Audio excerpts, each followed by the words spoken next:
ఇంట్లో ఉన్నది భాషానంద స్వామియా లేక నేను భయపడుతున్నట్టుగా జోగేంద్రనేనా? వాళ్ళిద్దరూ కాకుండా మూడో మనిషి ఎవరైనా ఉన్నారా? తెలుసుకొని ఆ దుర్మార్గుడైతే ఈ క్షణమే ఇంటి నుంచి బయటికి గెంటేయాలి.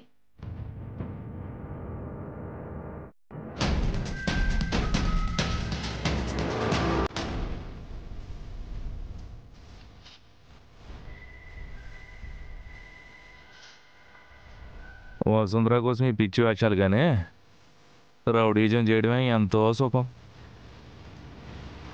వసుంధర గారు, మీరు మా కోసం హారతి తీసుకొస్తున్నారేంటి? ఒక్క మాట చెప్తే మేమే అక్కడికి వచ్చేవాళ్ళం కదా. పర్వాలేదు ఆనంద్ గారు, హారతి తీసుకోండి.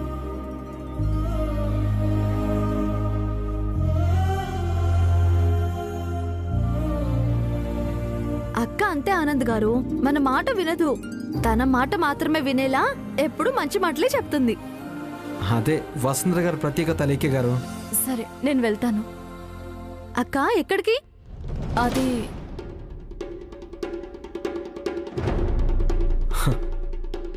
అమ్మకి నాన్నమ్మకి హారతి ఇవ్వడానికేమో అలేఖ్య గారు. అవునవును, అక్కడికి వెళ్తున్నాను అలేఖ్య. అపర్ణ మేడం గారికి, సుచిత్ర మేడం గారికి హారతి ఇచ్చొస్తాను.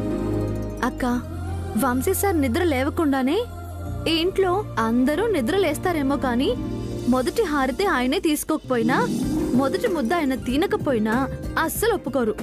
ముందు వంశీ సార్కి హారతి ఇచ్చిరా. నిజమే వసుంధర గారు, మీరిలా వెళ్ళినా నానమ్మ హారతి తీసుకోదు. వెళ్ళక్క, వంశీ సార్కి హారతి ఇచ్చిరా.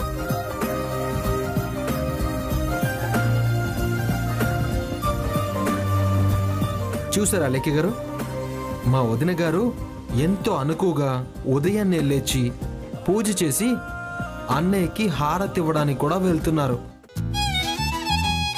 మీరెప్పుడైనా నాకు ఇలాంటివి చేశారా? ఆనంద్ గారు, ఇప్పుడు నేను మీకు హారతే కదా ఇవ్వాల్సింది. ఆల్రెడీ హారతి తీసుకున్నాను కాబట్టి అలాంటిదే అనుకోండి లేఖ్య గారు. సరే పదండి.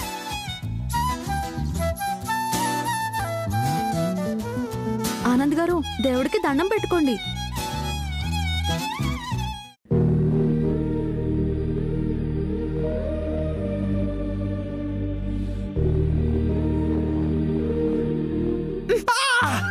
అబ్బా, ఏంటో లేఖ్య గారు ఇలాగిచ్చారు? మా అక్క ఉన్నత స్థాయిలో ఉన్న మనిషి, నేను చిన్నపిల్లని. దయచేసి నన్ను తక్కువ చేయకండి. పదండి.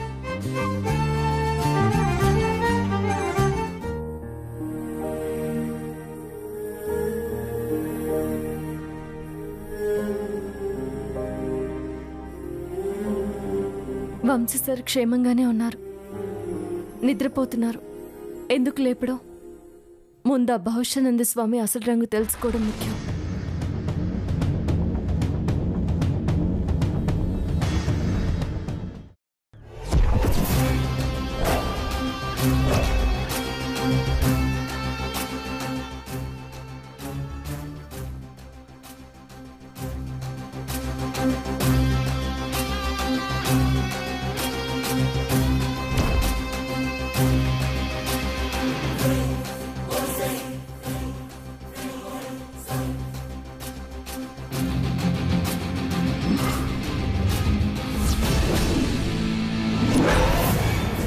ఇదేంటి, హారతి పళ్ళని తీసుకుని జోగేంద్ర గడి గదివైపు వెళ్తుంది? ఆ వెధవ లోపల ఏ పరిస్థితిలో ఉన్నాడో ఏంటో.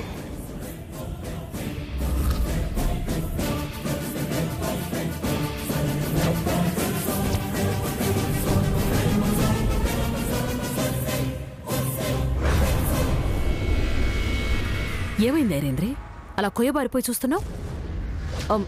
అక్కడ చూడమ్మా, వసుంధర జోగేంద్ర గదివైపు వెళ్తుంది. ఆలస్యం చేస్తే మన కొంప మునిగేలా ఉంది. ఆగు వసుంధర,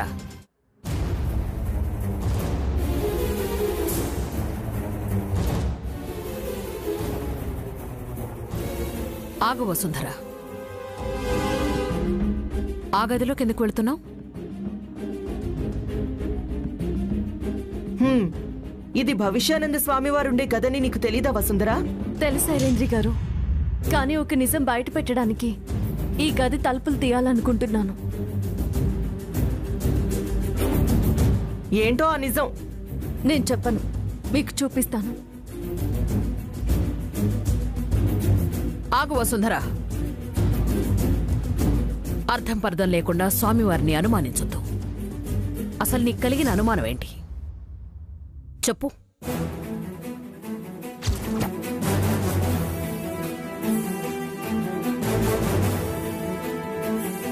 ఏమైంది వసుంధరా?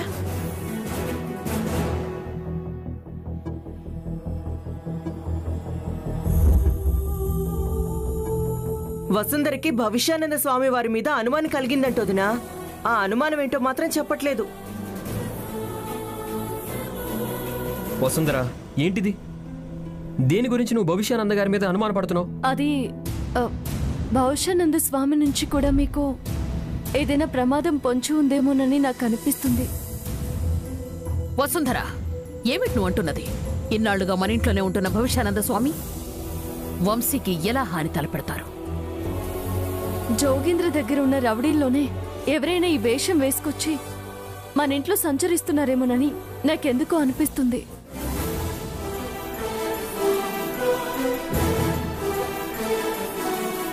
ఈ భవిష్యానంద స్వామి మీద నాకు కూడా ముందు నుంచి అనుమానమే వసుంధర గారు. ఈ రోజు మాత్రం నిజం ఏంటో మనం తెలుసుకుందాం. అక్కకు అనుమానం వచ్చిందంటే అది నిజమే అయి ఉంటుంది పెద్దమ్మ గారు. నిజ నిజాలు తెలుసుకోవాలంటే భవిష్యానంద స్వామిని పిలిపించి పరీక్షిస్తే సరిపోతుంది కదా. నువ్వు అన్నది బాగానే ఉంది వదినా, కానీ పరీక్షించడానికి రుజువులేంటి? భవిష్యానంద్ గారు చొక్కా తీసేసి పొట్టకి ఆయింట్మెంట్ రాసుకోవడం నేను చూశాను మేడం గారు.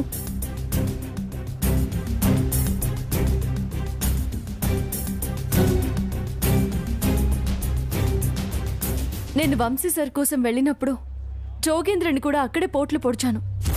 ఇప్పుడు అదే గాయం ఉంటే ఉన్నది జోగేంద్రనే అయి ఉంటాడు.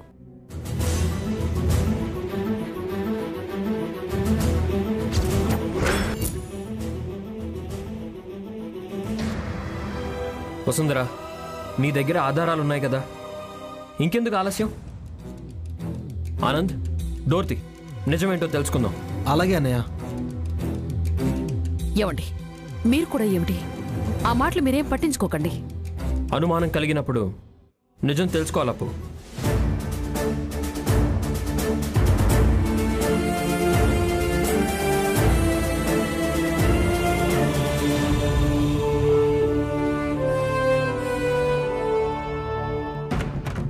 హరోం హర శంకర, హరోం హర.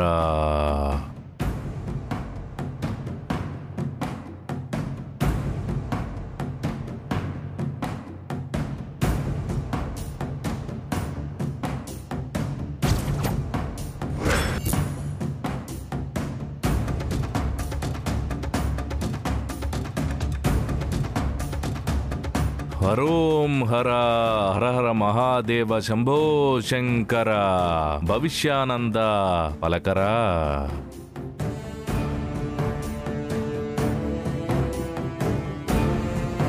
ఏంటి పెద్దమ్మ గారు, అందరూ ఇక్కడికి వచ్చారు? ఏమైనా సమస్య ఉందా? అవును స్వామీజీ, మా వసుంధర మీరు స్వామీజీ కాదు దొంగ స్వామీజీ అంటూ మా ముందు పుకార్లు పుట్టిస్తుంటే ఏంటో తెలుసుకుందామని ఇలా వచ్చాం. హరోం హర, ఇదంతా మీ భ్రమ కాదు, ఇది నా భ్రమ కాదు. అసలు మీరు భవిష్యానంద స్వామియే కాదు, వేషం మార్చుకుని వచ్చారు. నీకలా ఎందుకు అనిపించింది వసుంధర? మీరు చొక్కా తీసేసి మీ పొట్టుకు ఆయింట్మెంట్ రాసుకోవడం నేను చూశాను.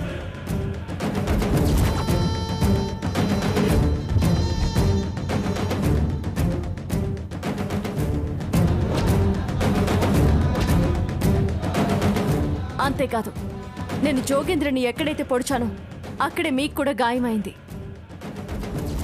మీరు భవిష్యానంద స్వామి కాదు అనేది నాకు అనుమానంగా ఉంది.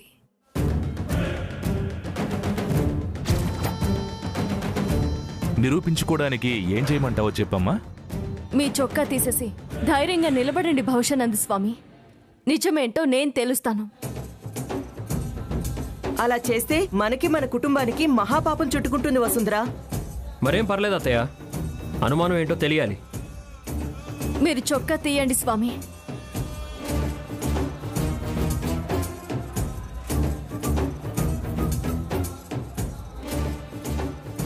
చొక్కా తీసి చూపించండి స్వామి. తీయండి స్వామి. చూపించండి స్వామీజీ. చూపించండి స్వామీజీ. స్వామీజీ,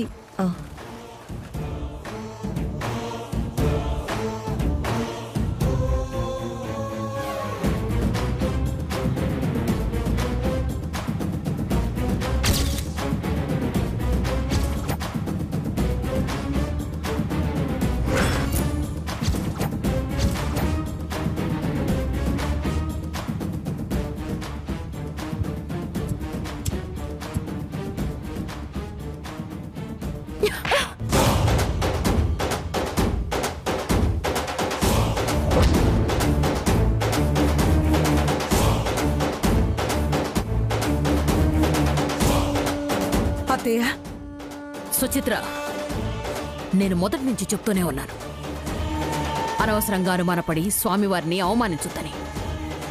ఇప్పుడు చూసారా మనం ఎంత పెద్ద తప్పు చేశామో. చెప్పాను కదమ్మా వసుంధర, ఇదంతా నీ భ్రమని.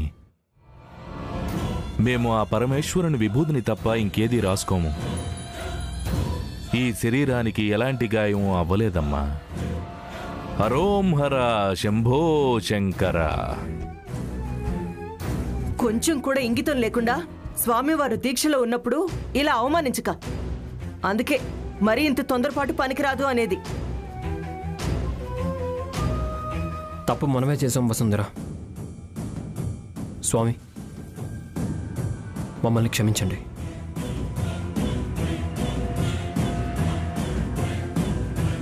జరిగిందేదో జరిగిపోయింది.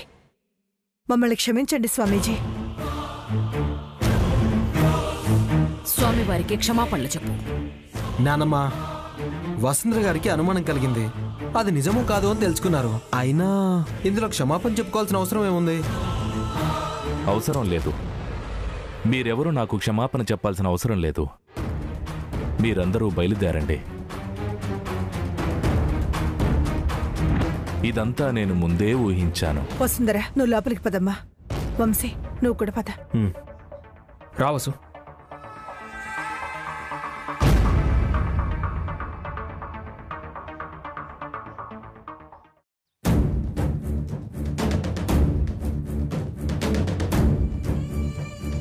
ఏ జోగేంద్ర, మా అమ్మ నేను భయపడి చచ్చావు. నువ్వు ఈ గ్యాప్లో ఎలా రెడీ అయ్యావు?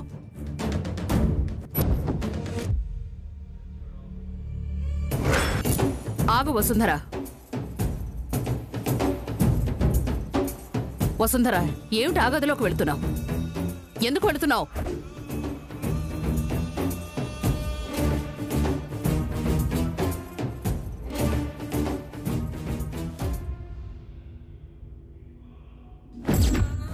నేను భవిష్యానంద స్వామిని. నేను భవిష్యత్తును ఊహించగలను. ఏడ్చావులే. నువ్వు దొరికుంటే నిన్నిక్కడే చంపేసి ఉండేవాళ్ళు. ఐరేంద్రి, ఊరుకో. ఈ విషయాన్ని ఇంతటితో వదిలేయండి.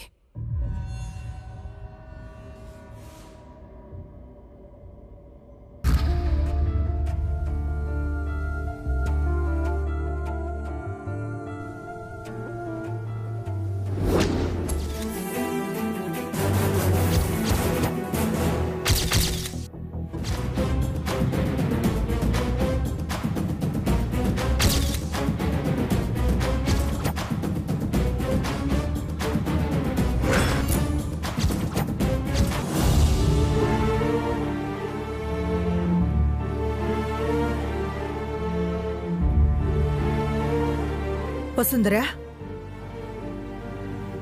మేడం, ఏమైంది? ఇందులో నీ తప్పేం లేదమ్మా. అనుకోకుండా జరిగిన ప్రమాదాలను నీ లెక్కలో తీసుకుని కోపంగా వాళ్ళు మాట్లాడుతున్నారు. నువ్వేం బాధపడద్దు. అసలేం జరిగిందో నేను తెలుసుకుంటాను. లేదు మేడం, ఇదంతా నా వల్లే జరుగుతుంది. అపర్ణ మేడం అన్నట్టు నేను వంశీ సార్ జీవితంలోకి రావడమే పెద్ద పాపం అయిపోయింది. అసలు వంశీ సార్ చెయ్యి పట్టుకోవడమే నేను చేసుకున్న పాపం.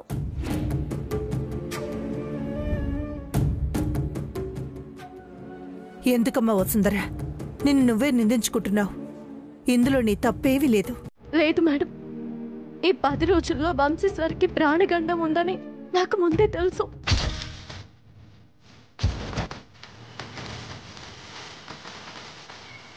మీతో చెప్తే బాధపడతారు, మీరు తట్టుకోలేరని చెప్పలేదు మేడం.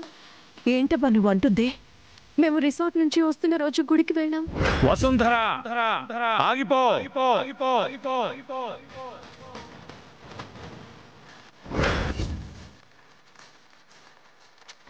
వసుంధర, మీ జత కలిసింది మంచి ముహూర్తంలోనే అయినా బ్రహ్మ ముహూర్తంలో మీ పెళ్లి జరిగిన కైలాస హరుణ్ నుంచి ఎవ్వరూ తప్పించుకోలేరు. వచ్చే పౌర్ణమి నాటికి నీ భర్త నిండు ఆయుష్ తీరబోతోంది. ఆ స్వామీజీ చెప్పినట్టు ఆ రోజు నుంచి ఈ రోజు వరకు వంశీ సార్కి ఏదో ఒక రూపంలో ప్రమాదం జరుగుతూనే ఉంది మేడం. మరి ఈ గండ నుంచి బయటపడడానికి మనం ఏం చేయాలమ్మా? మేడం, చివరి రోజు కటిక ఉపవాస దీక్షతో ఆ పరమేశ్వరుణ్ణి ఆరాధించాలి. అది తప్ప ఇంకొక మార్గం లేదని చెప్పారు మేడం. ఎంత ఖర్చైనా పర్వాలేదమ్మా, పూజ మాత్రం ఘనంగా జరిపిద్దాం. నువ్వు కూడా ఈ విషయం గురించి అత్తయ్య గారితో చెప్పు. నేను కూడా దీక్షితుల గారికి ఫోన్ చేసి కనుక్కుంటాను. వంశీకేం కాదు వసుంధరా. వంశీ సార్కి ఏం కాదు మేడం, నా ప్రాణాలను అడ్డేసైనా కాపాడుకుంటాను.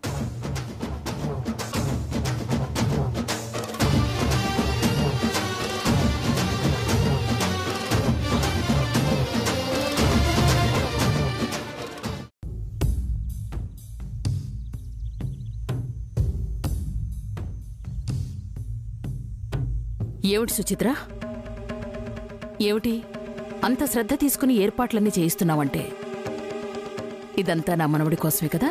అవునత్తయ్య, వాడి కోసమే. నా మాట వింటూ పెరుగుతున్నప్పుడు బానే ఉండేవాడు. ఈ మధ్య నా మాట కాకుండా మొండి మనుషుల మధ్య తిరుగుతూ లేనిపోని ఇబ్బందులు తెచ్చుకుంటున్నాడు.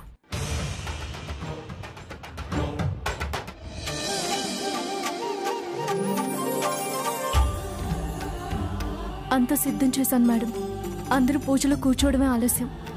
వద్దు వసుంధరా, నువ్వు పూజ గదిలో ఏ ఏర్పాట్లు చేయొద్దు. మనం ఈ మహాపూజని గుళ్ళో జరిపిస్తున్నాం. అవసరమైతే అయిన వాళ్ళు అతిథులు అందరూ అక్కడికే వస్తారు. అసలు దేని గురించమ్మా మీరు మాట్లాడుతుంది? గత కొద్ది రోజులుగా వంశీకి ఏదో ఒక ప్రమాదం జరుగుతూ ఆటంకాలు ఎదురవుతూనే ఉన్నాయి. అందుకే కాలభైరవుడు ముందు విభూతి పూజ ఘనంగా చేయాలనుకుంటున్నాను. మేము రెడీ.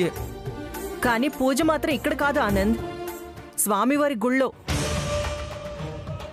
గుళ్ళో పూజ జరిపించటం భావ్యమే గాని అక్కడికి వెళ్లి జరిపించటం ఆర్భాటం అవుతుందేమో.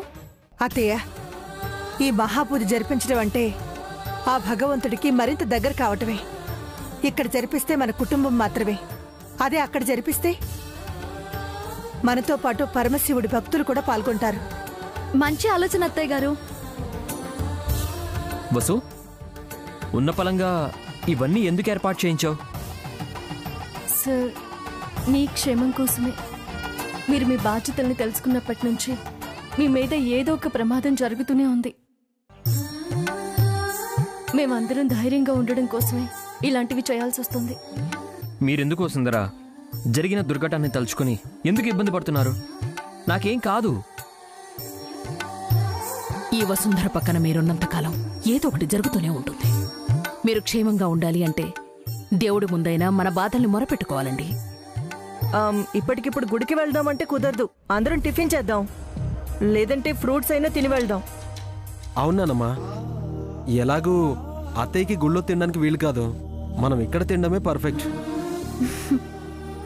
గుడికి వెళ్లే ముందు కడుపు నిండా తినడం మహాపాపం ఐరింద్రి గారు. కావాలంటే ఈ పాపం కడిగేసుకోవడం కోసం పరమేశ్వరుడి ముందు ఓ 10 నిమిషాలైనా పడి అటు ఇటు పొర్లుతాను. అక్కర్లేదు. ముందు బ్రేక్ఫాస్ట్ చేద్దాం పదండి.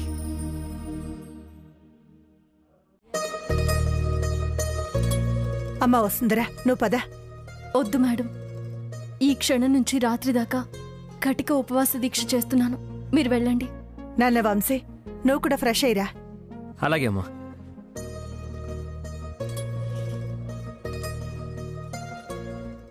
వసు, ఎందుకు ఇదంతా? మిమ్మల్ని క్షేమంగా కాపాడుకోవడం కోసమే సార్. నేనెప్పుడు ప్రయత్నిస్తూ ఉంటాను.